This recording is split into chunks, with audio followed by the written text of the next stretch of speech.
yang kalau perkembangan itu adalah perubahan yang tidak bisa dilihat secara langsung. Contohnya apa tuh perkembangan?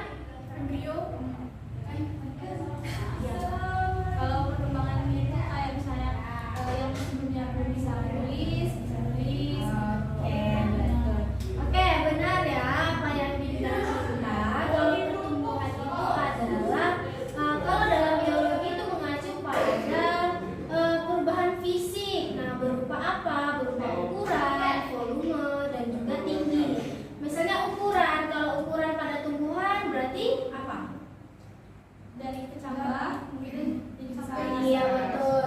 Kalau tingginya dari dewasa, dari yang sedang jadi tinggi. Kalau volume apa? Volume besar dan kecil. Benar ya kata Cinta tadi ya, pertumbuhan itu adalah perubahan fisik yang berupa volume, ukuran, massa, dan juga tinggi. Massa pasti beratnya ya, yang dari batang yang kecil jadi besar. Kalau misal ukurannya dari pendek ke tinggi, ya kan? Kalau volume ya sama seperti itu juga. Nah, kalau perkembangan ini ditandai dengan munculnya, kalau di tumbuhan munculnya yang namanya bunga dan buah. Kalau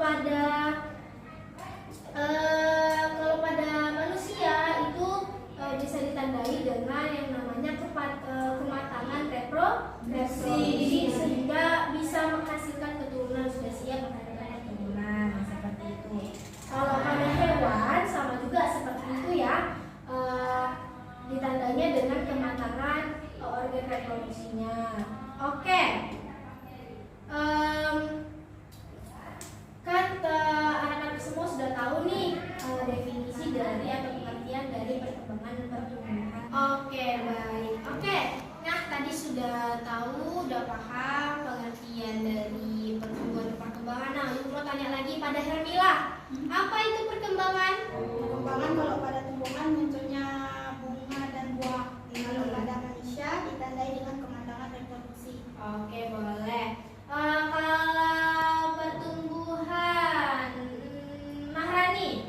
Kalau pertumbuhan itu pada tumbuhan itu dari kecil jadi besar, Bu. Nah, kalau manusia Kalau manusia kayak gitu juga, Bu. Dari kecil jadi besar. Oke, berarti sudah paham ya pengertian dari pertumbuhan dan perkembangan. Oke, sekarang kita masuk ke faktor-faktor yang mempengaruhi perkembangan dan pertumbuhan. Nah, di sini tuh ada dua, ya, ada internal dan juga eksternal.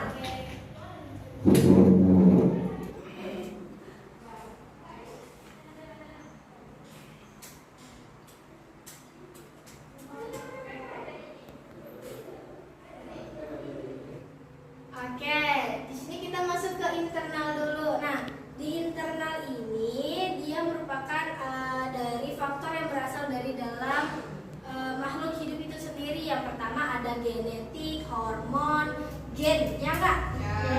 Nah, kalau hormonnya itu ada gen, genetik sama gen sama ya? Ya Bu, genetik sama hormon.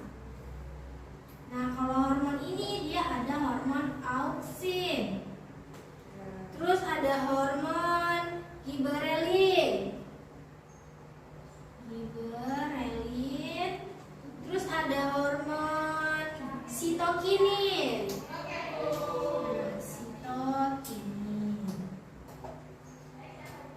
Nah, terus juga faktor internal dari perkembangan dan pertumbuhan ini itu mempengaruhi laju dan juga pola perkembangan si tumbuhan dan juga hewan atau manusia tersebut. Ini ya internal. Nah, kita coba eksternal.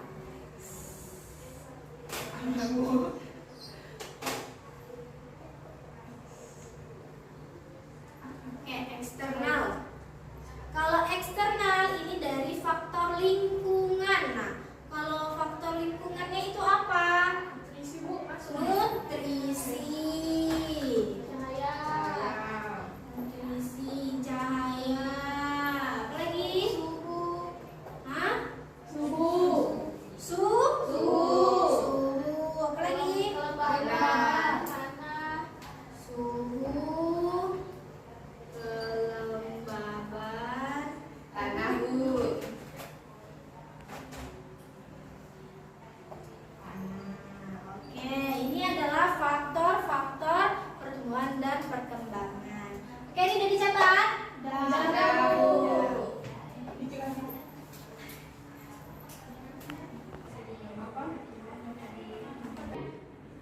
Oke, nah sekarang tadi sudah kita pelajari pengertian dan juga faktor-faktornya. Nah, ibu mau tanya lagi, faktor pertumbuhan dan perkembangan dibagi menjadi dua apa aja? Sarah? Faktor internal dan faktor eksternal. Oke, internal itu apa saja? Ya, jadi faktor internal itu kan faktor yang berasal dari tubuhnya makhluk hidup tersebut. Ada genetik, dalamnya, ya dan dalam Bu. Sedangkan kalau dari faktor eksternal itu dari lingkungannya Bu. Contohnya itu ada nutrisi, cahaya, suhu, tanah dan kelembapan. Oke, berarti sudah paham ya faktor-faktornya. Oke. Nah, sekarang kita masuk ke proses perkembangan pada tumbuhan. Nah, teman-teman, anak-anak semua sudah melihat kan ya pertumbuhan dari misalnya kalian, adik kalau punya adik melihat gimana perkembangan dan pertumbuhannya, ya kan? Dari bayi, kemudian menjadi balita, kemudian menjadi anak-anak, remaja, dewasa. Nah, seperti itu juga pada hewan dan juga tumbuhan. Kalau pada tumbuhan, yaitu melibatkan dengan namanya pertambahan sel-sel di dalam tubuhnya. Dari masa dia kecambah atau misalnya pernah makan toge? Toge. Nah, toge itu dari apa? Kacang hijau. Nah, dari kacang hijau. Karena kacang hijau itu nanti akan berubah jadi toge. Nah, dari situlah yang namanya melibatkan namanya pertambahan sel-sel di dalam tubuhnya, yang dari toge biji kecil menjadi yang namanya toge besar. Dan juga ada perubahan dari ukuran, volume dan juga masanya. Pada pepaya juga seperti itu. Kalau pepaya kita kalau misalnya lihat ibu kita atau nenek kita punya pepaya yang sudah masak terus bijinya nggak dibuang, malah ditanam. Nah, seperti itu juga siklusnya. Oke, sampai sini seperti itu prosesnya ya. Sampai sini ada yang ingin ditanyakan? Mengenai pengertian, faktor, proses? Oke, jika tidak ada yang ingin ditanyakan, kita masuk ke materi terakhir, yaitu perbedaan antara perkembangan dan pertumbuhan. Nah, yang tadi sudah ibu jelaskan, coba kalian apa ya? Tadi kan ibu udah bilang ya pengertian dari perkembangan dan pertumbuhan. Nah, sudah bisa kalian bedakan di situ. Apa bedanya pertumbuhan dengan perkembangan? Coba. Nah, oke. Nah, di sini kelihatan ya. Ini adalah pertumbuhan atau perkembangan dari proses yang namanya proses epigeal. Contoh dari proses epigeal. Epigeal itu kotiledon nih. Kotiledon itu yang ini ya. Yang putihnya ini namanya kotiledon. Nah, kotiledon kalau di fase epigeal itu keluar dari permukaan tanah. Kalau hipogeal itu tertinggal di dalam tanah. Oke. Ini dia udah jadi besar. Ini proses-prosesnya. Nah, di sini udah jadi besar. Sini ada epikotilnya. Ini epikotilnya itu kayak batang ya. Batangnya epikotilnya. Terus kotiledonnya itu udah berubah. Terus ini sisanya adalah hipokotilnya. Oke, sampai sini ada yang ingin ditanyain? Oke, kita masuk ke tadi masih masuk ke proses. Kita masuk ke perbedaan antara perkembangan dan pertumbuhan. Kalau perkembangan dan pertumbuhan tadi apa? Di definisi ingat, masih ada yang ingat? Ada Bu. Oke, apa itu Andari? Perkembangan itu Bu terjadi di dalam organismenya. Nah, contohnya itu pada hewan kayak reproduksinya. Terus kalau tumbuhan itu ada sel-selnya. Nah, untuk pertumbuhan itu lebih ke fisik tumbuhannya Bu. Nah, kayak ukuran, massa, tinggi dari tumbuhan, dan ini contohnya juga manusia bisa. Oke, benar sekali ya. Oke, berarti perkembangan seperti yang tadi sudah ibu jelasin, dari yang kecil, balita, anak-anak, remaja, dewasa. Sama juga sama pertumbuhan dan hewan. Kalau pertumbuhan balik dari tunas, dari tumbuhan kecil, tumbuhan remaja, agak sedang, baru ke besar. Seperti itu ya. Oke, jadi itu sudah tahu ya perbedaan antara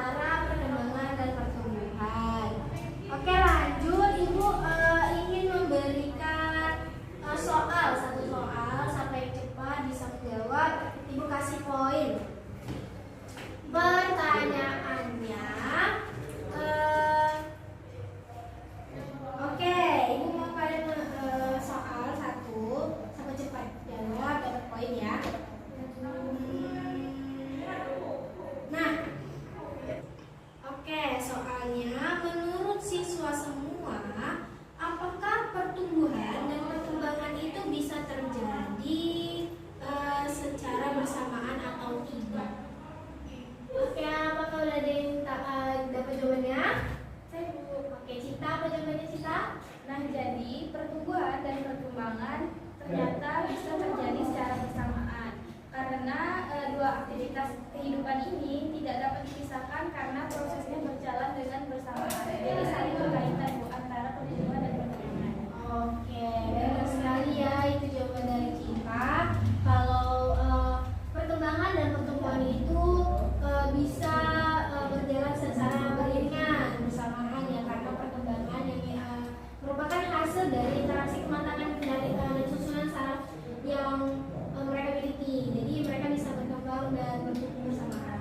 Oke, nah seperti yang tadi sudah kita lewatkan dari belajar dari awal materi-materi dan juga sudah ada menjawab soal yang tadi dari Cinta. Nah, Ibu mau anak-anak semua mengerjakan tugas. Nah, Ibu mau anak-anak semua membuat kelompok ya. Kelompoknya itu Mahrani, Cinta, dan Andali. Terus Maisara, Hermila, dan Muktamar. Tapi karena Muktamar lagi sakit, jadi Hermila sama Maisara berdua dulu ya. Ya, Bu. Oke, Ibu mau kalian diskusi apa yang sudah kalian dapatkan dari pembelajaran kita pada hari ini dengan ada sini ini ya.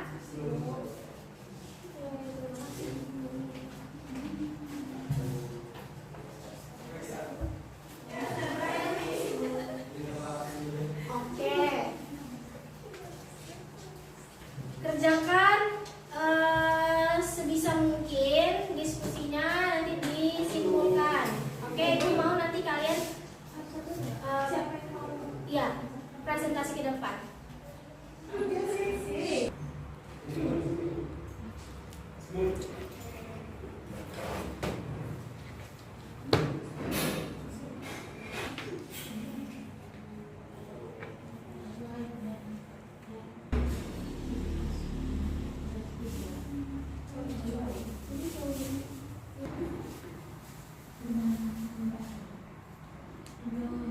Oke, apakah ada yang udah siap? Sudah, Bu. Oke, udah siap semua ya? Sudah. Ibu mau tanya dulu sama Maharani. Ayo coba Maharani ke depan untuk mempresentasikan nomor 4 jawabannya. Hasil diskusi dari kelompok ya. Nomor 4 itu, Bu, pertanyaannya kan apa yang menyebabkan suatu tumbuhan dapat tumbuh memanjang dan membesar. Nah, kelompok kami menjawab hal tersebut dapat terjadi karena sel kambium membelah ke arah dalam membentuk silet atau kayu, sedangkan pembelahan di luar membentuk floem atau kulit kayu. Oke, boleh. Saya dulu ya. Tepuk tangan dulu buat Maharani. Oke, jadi betul ya apa yang dijawab sama Maharani tadi. Kenapa tumbuhan itu dapat membesar dan memanjang? Karena adanya yang namanya Kambium. Nah, di dalam kambium itu namanya memiliki yang namanya Silet. silem. Nah, karena faktor itulah yang menyebabkan pada batang itu dapat memanjang dan membesar. Oke, nomor 5. Ibu mau jawab Hermila. Ayo presentasikan ke depan hasil diskusi dari kelompoknya. Menurut kelompok kami yang soal nomor 5 yaitu menurut Anda apakah perkembangan dan pertumbuhan merupakan hal yang sama atau berbeda? Menurut pendapat kelompok kami yaitu berbeda karena pertumbuhan dapat diamati secara kasat mata sedangkan perkembangan berlangsung di dalam diri tumbuhan tersebut. Oke, boleh dulu Hermila. Terima kasih. Tepuk tangan dulu Hermila. Oke, yang dikatakan Hermila benar ya. Perkembangan dan pertumbuhan itu merupakan satu hal yang berbeda karena yang seperti tadi sudah dijawab oleh perbedaan dari pertumbuhan dan perkembangan. Bahwasanya pertumbuhan itu dalam bentuk fisik, perkembangan ada di dalam diri makhluk tersebut ya. Oke, baik. Nah, jadi sudah dijelaskan bagaimana itu pertumbuhan dan perkembangan. Nah, sejauh ini dari anak-anak semua apakah ada yang ingin bertanya sebelum kita lanjut? Saya Bu. Oke, Maharani, apa yang mau ditanyakan? Nah Bu, saya ingin bertanya kepada Ibu, apa saja sih tahapan pertumbuhan buah pepaya yang dari pembentukan hingga kematangannya Bu? Oke, bagus ya pertanyaannya dari Maharani. Oke, di sini Rani menanyakan bagaimana tahap pematangan pertumbuhan ya.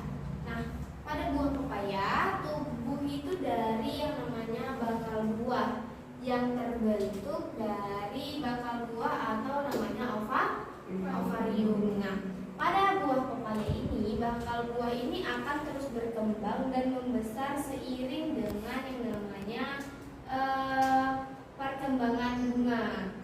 Nah, jadi pada tahap pembentukan di awal dari dia masih biji atau 0 sampai 15 hari, buah ini akan berkembang menjadi yang namanya buah kecil. Yang tahu kan putih-putih kecil tuh. Nah, jadi pada buah pepaya ini tahap ini akan yang namanya buah itu berkulit warna hijau.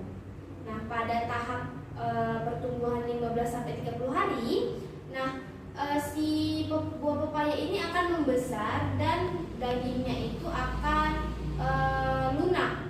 Nah, seperti ini. Nanti dagingnya itu akan lunak. Terus kulitnya itu akan mulai berwarna hijau kekuningan. Nah, kemudian pada tahap 30 sampai 45 hari si pepaya ini akan yang namanya mencapai kematangan. Nah, di situ hormon pada disitulah pepaya ini yang kulitnya yang tadinya berwarna hijau kekuningan menjadi warna kuning dan juga kemerahan. Nah, nih di sini dagingnya tuh kemerahan dan juga proses pematangannya ini terjadi karena adanya namanya hormon etilen. Nah, apa sih hormon etilen itu? Hormon etilen inilah yang dihasilkan oleh buah pepaya untuk proses pematangan. Oke, sampai di sini ada lagi yang ingin ditanyakan? Tidak. Bagaimana Marani, paham? Teman-teman semua paham? Oke, baik. Oke, sebelum itu kita coba teman-teman anak-anak semua amati tanaman pohon pepaya yang ada di sekeliling sekolah ya. Boleh keluar sekolah dulu, amati, kemudian apa yang timbul pertanyaan di kepala kalian, tanyakan ke ibu. Nanti kalian juga bikin kesimpulan dari hasil pengamatan kalian, oke? Oke, boleh keluar untuk pengamatan.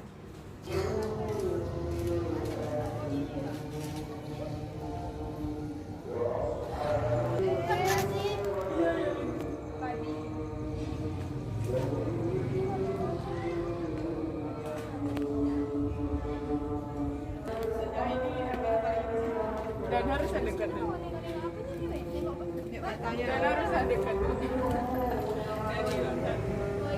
Ini beda ya. Mau hujan nggak?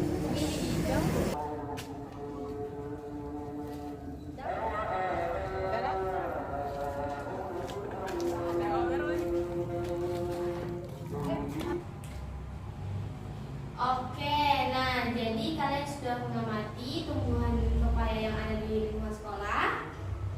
Sudah? Sudah. Oke, sebelum itu apakah ada yang ingin bertanya nih hasil dari pengamatan kalian tadi? Oke, Andari, apa yang ingin Andari tanyakan? Oke, baik Bu. Kan tadi kami sudah melihat bagaimana pohon pepaya itu tumbuh. Nah, Mama Andari Bu, itu biasanya ada nanam pepaya dari bijinya Bu. Kan beli buah nih pasar, terus bijinya tuh kan sisa bijinya, itu ditanam dia. Dari mama saya maksudnya. Nah, pertanyaannya gimana sih Bu proses pertumbuhan buah pepaya dari biji menjadi tanaman dewasa? Oke, pertanyaan bagus ya Andari ya. Oke, bagus ya pertanyaan Andari tentang proses pertumbuhan pepaya dari biji.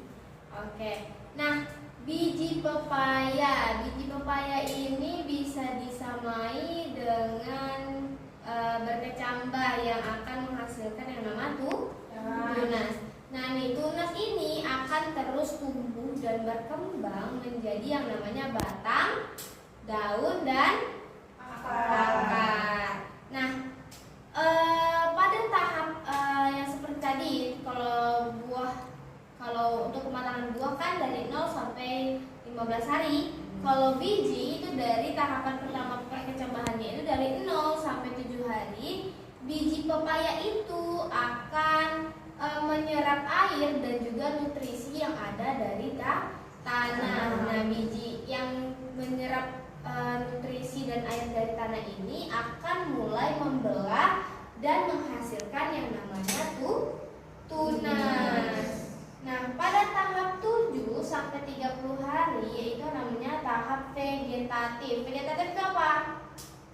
Nah, tahap ini tanaman pepaya itu akan tumbuh dan berkembang dengan pesatnya, dan tanaman ini akan menghasilkan yang namanya batang, daun, dan akar baru. Nah, jadi kemudian pada 30 sampai 45 hari tanaman pepaya ini akan yang namanya mulai berbunga. Nah, tadi kan 7 sampai 30 hari itu pepaya itu sudah menumbuhkan akar, batang, daun. Nah, pada tahap 30 sampai 45 hari pepaya ini akan menghasilkan yang namanya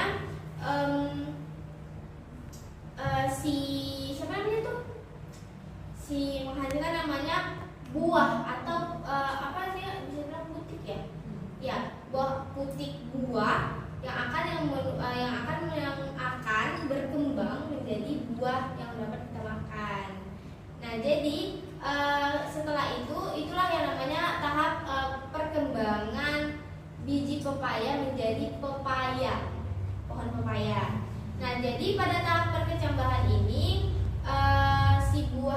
si biji yang berkualitas akan dapat berkembang biak menjadi pohon pepaya dan juga dapat menumbuhkan yang namanya buah. Nah, seperti itu. Sampai di sini ada yang ingin ditanyakan lagi yang dari? Ya.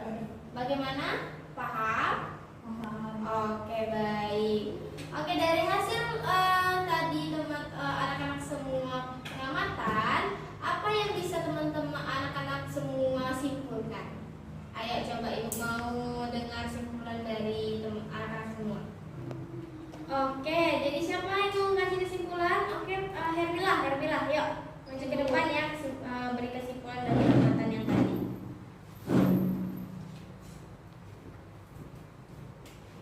Baik Bu, yang dapat saya simpulkan yaitu pada proses pengamatan tadi bahwa pertumbuhan biji pepaya itu sama dengan kecambahan, yang mana akan membentuk tunas dan akan terus berkembang menjadi akar, batang, dan daun.